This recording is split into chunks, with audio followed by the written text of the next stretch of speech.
Welcome to this Sermon to Podcast production. I'm John Fairless. This is a series where we take a great story from the Bible and a sermon that has been prepared on that story, and we turn it into a podcast. Some people find that a little easier to listen to. And so today we're going to kick off with a story from the Gospel of John, chapter 20, verses 19 through 31. If you're able, you may want to read that. I'll put a link down below so you could find it quickly. This is a story that is often known as the story of Doubting Thomas. It takes place on Easter, and the week after, Thomas is one of the disciples who does not get to see Jesus after his resurrection. And when everyone tells him about it, he says, No, I will never believe unless I can see the nail prints in his hands. And this story is about what happens when Thomas gets the opportunity to do just that. Listen to this story of not so much doubting Thomas as Jesus, Thomas, and the gift of sacred doubt. Our podcast hosts, Jen and Brad, will pick it up from here. Today, we have a session custom tailored for you, especially if you are someone who loves those aha moments that completely flip your perspective on things you thought you already understood. The best kind of deep dive. Exactly. We are looking at an incredibly fascinating analysis titled Gift of Sacred Doubt. It focuses on an ancient text, specifically the Gospel of John, chapter 20, verses 19 through 31. And our mission today is to take this 2,000-year-old narrative about belief and fear and skepticism and just completely reframe it. Because the central argument we are exploring here is that doubt isn't actually a character flaw. Right. It is not the enemy of faith. In fact, the source argues it might be its necessary structural foundation. Which is such a wild concept. It is. And the irony setting the stage for this argument is just staggering. I mean, we're talking about what this specific text presents as the ultimate triumph over death itself, a resurrection. Yeah. Yet the narrative initially finds its primary witnesses not celebrating out in the light, but literally cowering in terror, dead bolted behind closed doors in the dark. Wow. It sets up this profoundly human conflict, right? The massive gap between possessing information and actually experiencing a transformation. Okay, let's unpack this because the psychological reality of this scene is just so visceral. We are starting right where the disciples are, in this state of absolute crippling paralysis. Yeah, verse 19. Right. It is the evening of the first day of the week. They are barricaded in a room, absolutely terrified of the authorities. But let's look at what they actually know at this precise moment. That is the key right there. What do they know? Well, based on the narrative leading up to this evening, they have already heard the breathless reports from Mary Magdalene. They know for a fact the tomb is empty. They've been told that angels have spoken. I mean, they possess all the data points of a miracle. Data without power. Ooh, we'll say more about that. That is the trap they are caught in. They have the facts, but the facts haven't penetrated their underlying terror yet. They are completely paralyzed because, as the source points out, intellectual knowledge of an event differs categorically from an experiential encounter with it. Right. So those locked doors aren't just architectural details. They are a physical manifestation of their psychological and spiritual imprisonment. It is like, imagine you are reading the instruction manual for a parachute. Okay, I like this.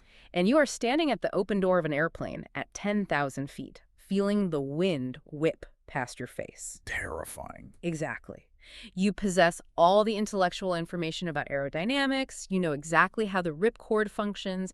You could probably, ace a written exam on terminal velocity right then and there. Sure. But knowing all of that entirely lacks the experiential bodily reality of the jump. You have the truth in your hands, but your knees are still knocking together. That gap between the manual and the jump is exactly where they live right now. The resurrection has occurred in the world, but the disciples do not yet inhabit what the analysis calls a resurrection reality. Because they are just so stare. They are imprisoned by trauma. I mean, they watched their leader get executed in a horrific public way just days prior. Having new data doesn't instantly rewire a traumatized nervous system. Right, it takes time. So they are huddled together, holding all the facts of freedom, but completely unable to unlock the door themselves. So they're stuck. They cannot break out of their fear. And because they can't break out, the narrative introduces this stunning shift. Something breaks in to meet them. Yes. Jesus suddenly appears among them. And the text specifically notes he doesn't use the door. He comes in despite the locked barriers. The locked barriers of human fear cannot contain this transformative presence. Wow. But look at his very first words to this group of people. I mean, think about it. If your closest friends had abandoned you in your darkest, most agonizing hour, and were now hiding in a room despite knowing you were alive, what would you say to them? Honestly, I'd be like, where were you guys? Or maybe a deeply justified, I told you so. Right. It would be entirely natural to expect a harsh rebuke for their cowardice. Yeah. Or, at the very least, a sharp correction for their lingering doubt. Yeah, definitely. But the first phrase spoken is simply, "Peace be with you." No lecture. Not a lecture, just an offering of peace. A peace that transcends the brutal death he just experienced and the fear of death they're currently drowning in. Wait, hold on. I'm stuck on something here. What's that? So, he just showed up. They are deeply traumatized, hiding in terror. Their nervous systems are completely shot, right? Right. And almost in the exact same breath as offering this peace, he commissions them. He says, "As the Father has sent me, I am sending you." That feels almost reckless. It does seem fast. Yeah. Why put them to work immediately? Why not give them a minute or a week or a month to just process what is happening in front of their eyes? It sounds counterintuitive to our modern sensibilities, for sure. But the sequence of events is vital here. He doesn't wait for complete cognitive comprehension before giving them a purpose. Okay. The logic operating here, according to the source, is that mission begins from the encounter itself, not from achieving a state of absolute certainty. Oh, wow. But notice what precedes the commission. He establishes peace first. Because you can't operate from a dysregulated state. Precisely. If we look at this through the lens of modern psychology, your nervous system requires regulation before it can take meaningful, outward-focused action. Right. You were just surviving otherwise. Exactly. When you are trapped in a trauma response, fight, flight, or freeze, you are entirely focused on self-preservation. You cannot extend to others what you have not yourself received. That makes so much sense. So before they can be sent out to proclaim peace to a chaotic world, they have to physically and emotionally experience that peace within the confines of that locked room. I'm right after this. He shows them his hands and his side. The wounds. Yes. This is a detail that just stops you in your tracks because it makes a profound theological point that translates incredibly well to basic human psychology. The resurrection doesn't erase the wounds, it redeems them. That is such a crucial distinction. Right. The scars are still there. The instruments of death are transformed into testimonies of survival and love. And that detail fundamentally changes how we view recovery and triumph. Moving forward into a new reality doesn't require pretending the trauma never happened. Yeah, you don't just erase the past. Right. The resurrected body isn't some unblemished, perfect form that ignores what it went through. The trauma is carried forward, but its meaning is entirely rewritten. The scars verify both the intense suffering and the ultimate victory simultaneously. Which is incredibly validating. It says your scars don't disqualify you from your new life. They are actually the proof of it. Exactly. And to cement this new reality, he does something highly symbolic. He breathes on them. He says, "Receive the Holy Spirit." Which is a deliberate, unmistakable echo of the book of Genesis. Oh, like in the garden. Yes. When God formed humanity from the dust, he breathed life into Adam. By breathing on the disciples here, it signals the dawn of a new creation. Wow, a reboot. It is the birth of a fundamentally new community. It is an intimate physical transfer of life that takes these fearful, paralyzed survivors and breathes the capacity for witness into them. So this group gets this incredible bodily transformation. They get the peace, the breath, the redeemed scars. But this profound moment of collective relief immediately sets up a deeply human problem. The problem of the missing person. Exactly. What happens if you miss it? Because one guy wasn't in the room. Thomas. He missed the entire encounter. Yeah. And we actually don't know why he was absent. The source points out that the scripture leaves that blank. Huh. I wonder why. We don't know. Was he grieving alone? Mm-hmm. Had his hope shattered more completely than the others? Could he just not bear to be around the suffocating shared devastation of the group? Yeah, whatever his reason for stepping out, he missed the moment. He did. So later, the rest of the group comes rushing up to him, entirely transformed, and they say, "We have seen the Lord." And Thomas essentially replies, "Unless I see the nail marks in his hands and put my finger where the nails were, I will not believe." Right. So what does this all mean? Because historically, this is the exact moment he gets slapped with the eternal brand of doubting Thomas. He gets painted as the stubborn skeptic ruining the vibe. Yeah, the historical portrayal has really done him a disservice, treating his skepticism as this massive, fatal character flaw. Yeah. He's often preached about as a warning. But I have to defend Thomas here. He isn't being unreasonable in the slightest. No, he really isn't. He is literally just asking for the exact same direct physical encounter that the rest of his friends already got for free. Exactly. He is looking at this group of people who just claim that they saw a dead man walk through a locked door, and he is refusing to just nod along. He is refusing secondhand faith.